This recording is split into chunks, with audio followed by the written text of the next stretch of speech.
Assalamualaikum warahmatullahi wabarakatuh. Perkenalkan sebelumnya, nama saya Siti Zahra Aprilia dan saya dari kelas F.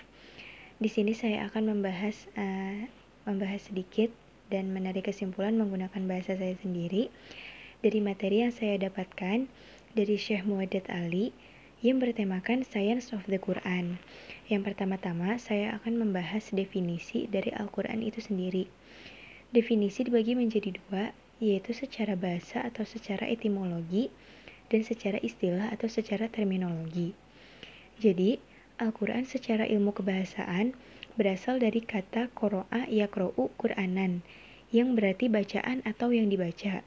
Sedangkan secara istilah atau terminologi, Al-Quran berarti sebagai sebuah kitab yang berisi himpunan kalam Allah, yaitu suatu mukjizat yang diturunkan kepada Nabi Muhammad SAW melalui perantara malaikat Jibril yang ditulis dalam mashaf yang kemurniannya senantiasa terpelihara dan membacanya merupakan amal ibadah. Al-Quran juga sebagai pedoman bagi hidup manusia baik di dunia maupun di akhirat. Al-Quran memberikan dalil yang berisi hikmah dan kekuasaannya bahwa Allah maha bijaksana dalam menciptakan segala sesuatu yang diciptakan. Allah tidak akan pernah menciptakan segala sesuatu secara sia-sia. Bahkan semua itu menjadi bukti dan bukti tanda-tanda kebesaran Allah Subhanahu wa Ta'ala. Bahwa Allah ada dan Allah yang maha menciptakan atas segala sesuatu yang ada di dalam alam semesta ini. Jika kita menelaah ayat-ayat di dalam Al-Quran, maka bukti-bukti ciptaan dan hikmahnya jelas secara nyata.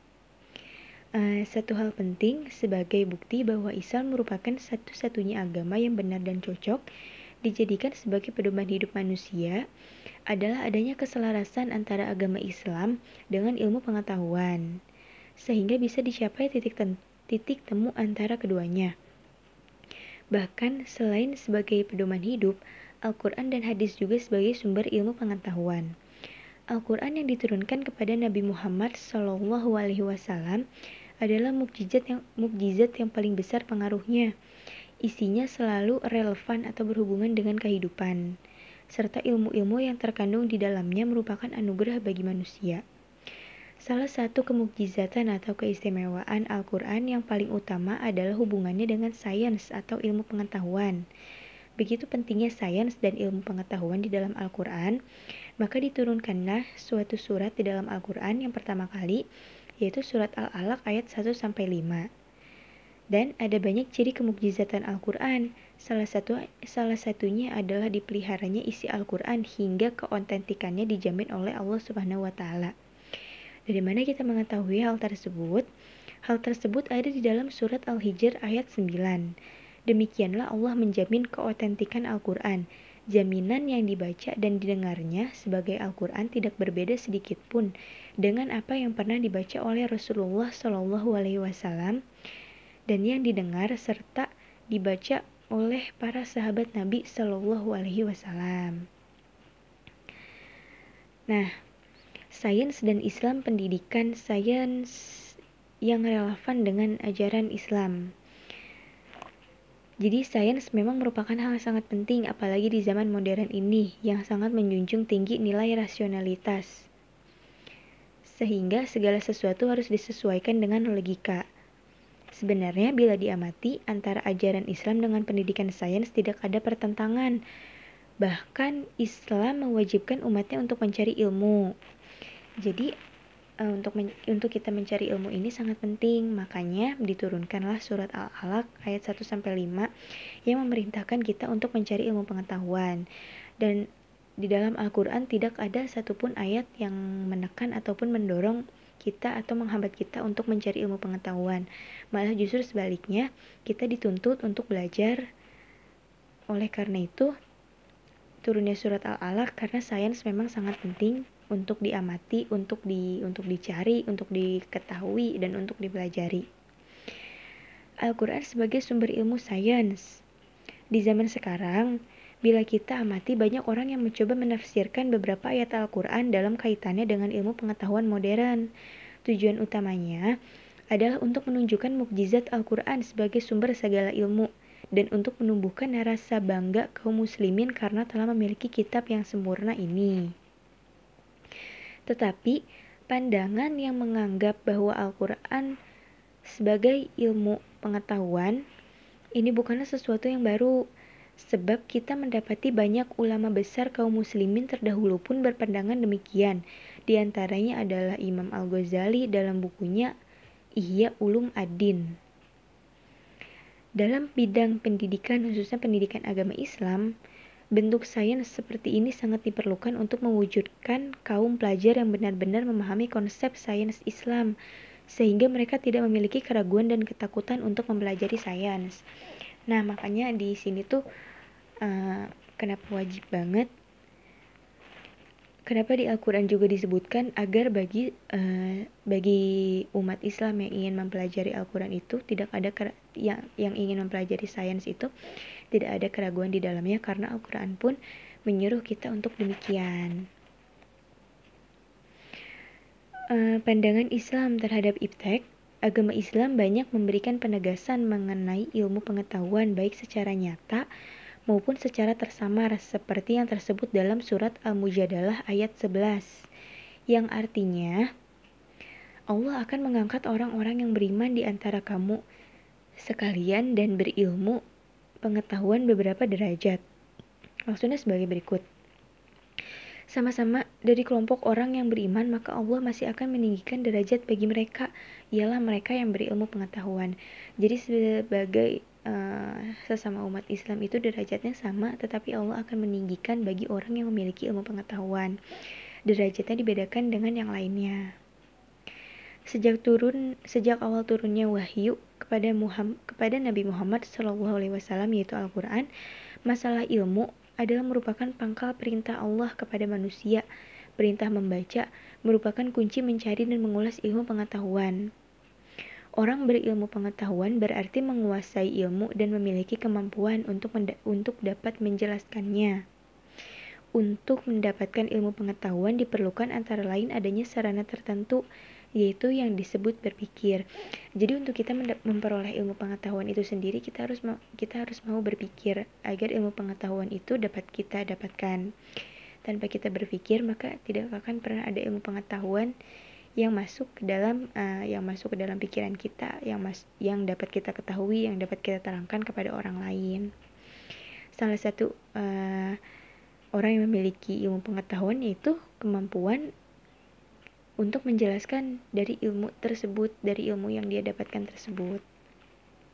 Dalam Al-Quran dan Al-Hadis sangat banyak ayat-ayat yang menerangkan tentang hubungan antara ajaran Islam dan ilmu pengetahuan serta pemanfaatnya yang kita sebut sebagai iptek. Hubungan tersebut dapat terbentuk semacam perintah yang mewajibkan, menyuruh, mempelajari pernyataan-pernyataan, bahkan ada yang berbentuk sindiran-sindiran dan sebagainya. Kesemuaan itu tidak lain adalah menggambarkan betapa eratnya hubungan antara Islam dan iptek sebagai hal yang tidak dapat dipisahkan antara satu dengan yang lainnya. Jadi tidak ada ayat Al-Quran yang mendorong atau menekan kita untuk tidak belajar, malah sebaliknya. Demikian juga tiap tindakan keilmuan atau iptek mempunyai tujuan dan niatan atau niat untuk melaksanakan perintah Islam seperti naik haji, menguasai dan mengambil manfaat isi bumi untuk kesejahteraan umat Islam, yaitu melalui ilmu pengetahuan. Kemudian di sini juga membahas posisi Al-Quran terhadap ilmu pengetahuan dan teknologi. Posisi Al-Quran terhadap ilmu pengetahuan dan teknologi dapat dijelaskan dengan jalan mencari sumber ilmu dan sumber cara mengembangkan ilmu menjadi teknologi. Al-Quran sebagai sumber ilmu memberikan benih-benih dasar untuk dapat dikembangkan oleh manusia menjadi ilmu dan teknologi yang tidak terhingga ragamnya dan arah pencapaiannya. Jadi di dalam Al-Quran itu sudah diberikan sedikit kunci ilmu pengetahuan ataupun benih-benih dari ilmu pengetahuan tersebut. Nah, tugas kita sebagai manusia itu kita harus menggali ilmu pengetahuan tersebut agar ilmu yang sesungguhnya itu terungkap, agar maksud yang di dalam Al-Quran juga tercapai. Jadi tidak ada lagi yang namanya yang seperti ayat mutasyabihat yang maknanya masih ganda gitu. Dan Selain itu, Al-Quran akan menjamin kebenaran ilmu yang bersumber darinya, dari Allah Subhanahu wa Ta'ala, kebenaran arah pengembangnya, karena semua bersandar pada sunnah Allah dan jiwa ketakwaan, serta keimanan dari manusia sebagai subjek yang melakukannya. Kisi-kisi batas kewenangan manusia untuk menggapai ilmu juga telah ditetapkan dalam Al-Quran. Jadi, apa ilmu yang ada di dalam Al-Quran tersebut tidak akan pernah salah, karena ilmu tersebut bersumber dari Allah Subhanahu wa Ta'ala, apalagi sudah disampaikan kepada pedoman kita, kepada panutan kita Nabi Muhammad SAW. Jadi terjamin bahwa ilmu yang di dalam Al-Quran itu tidak akan pernah salah. Lalu peranan ilmu pengetahuan dan teknologi terhadap Islam. Dalam Al-Quran banyak terkandung teks-teks atau ayat-ayat yang mendorong manusia untuk melihat, memandang, berpikir, serta mencermati fenomena-fenomena alam. Semesta ciptaan Tuhan yang menarik untuk diselidiki, diteliti, dan dikembangkan. Al-Quran menantang manusia untuk menggunakan akal pikirannya seoptimal mungkin. Allah memberikan akal kepada manusia sebagai salah satu pembeda antara ciptaan Allah dengan yang lainnya, yaitu akal. Manusia memiliki akal, sedangkan hewan dan tumbuhan tidak memiliki akal. Namun, diberikannya akal tersebut adalah pastinya dengan tujuan dan dengan maksud tertentu, yaitu agar manusia mau berpikir, agar manusia mau belajar. Kemudian, Al-Quran memuat segala informasi yang dibutuhkan manusia, baik yang sudah diketahui maupun belum diketahui. Informasi tentang ilmu pengetahuan dan teknologi pun disebutkan berulang-ulang dengan tujuan agar manusia bertindak untuk melakukan nazar. Nazar adalah mempraktekkan metode mengadakan observasi dan penelitian ilmiah terhadap segala macam peristiwa alam di seluruh jagat raya ini, juga terhadap lingkungan, keadaan masyarakat, dan historitas bangsa-bangsa zaman dahulu. Jadi, nazar itu adalah mempraktikkan metode, terus melakukan observasi, melakukan penelitian atau observasi dari zaman-zaman yang sudah ada, dari zaman-zaman yang ada pada zaman dahulu. Kita melakukan observasi seperti apa sih zaman dahulu itu, terus bagaimana cara ilmu pengetahuan dikembangkan, didapatkan gitu. Kemudian ada lagi pandangan Islam tentang ilmu pengetahuan dan teknologi. Dalam pandangan Islam, menurut hukum asalnya segala sesuatu itu mubah, termasuk segala apa yang disajikan berbagai peradaban. Semua tidak ada yang haram kecuali jika terdapat nas atau dalil yang tegas dan pasti, karena Islam bukan agama yang sempit. Adapun peradaban modern yang begitu luas mensyaratkan produk-produk teknologi canggih. Islam itu bukan agama yang sempit, Islam itu agama yang damai, dan Islam memberikan banyak toleransi bagi umatnya. Namun apabila ada suatu hukum yang memang tidak bisa dilanggar, maka itu adalah peraturan sesungguhnya yang tidak boleh dilanggar karena akan bernilai dosa.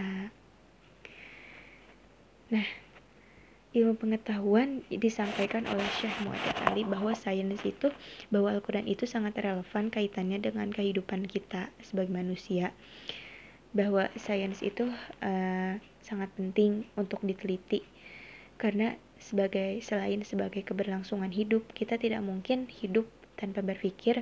Kita pasti harus berpikir bagaimana cara kita berlangsung hidup, bagaimana cara agar kita menggali ilmu pengetahuan itu dengan pikiran-pikiran kita, dengan akal yang kita punya yang diberikan oleh Allah.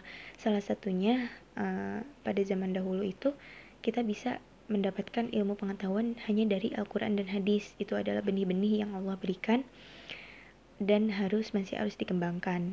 Dan dalam Al-Quran sendiri tidak ada ayat yang menekankan atau menghambat kita untuk mencari ilmu pengetahuan dengan maksud dan tujuan yang baik.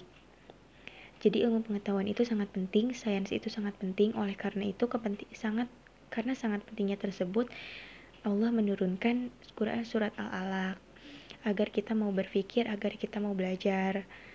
Dan di dalam Al-Quran banyak terdapat ayat-ayat yang relevan yang berkaitan dengan sains itu sendiri.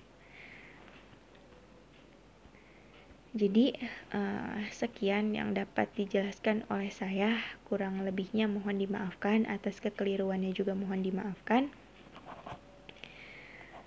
Eh, Assalamualaikum warahmatullahi wabarakatuh.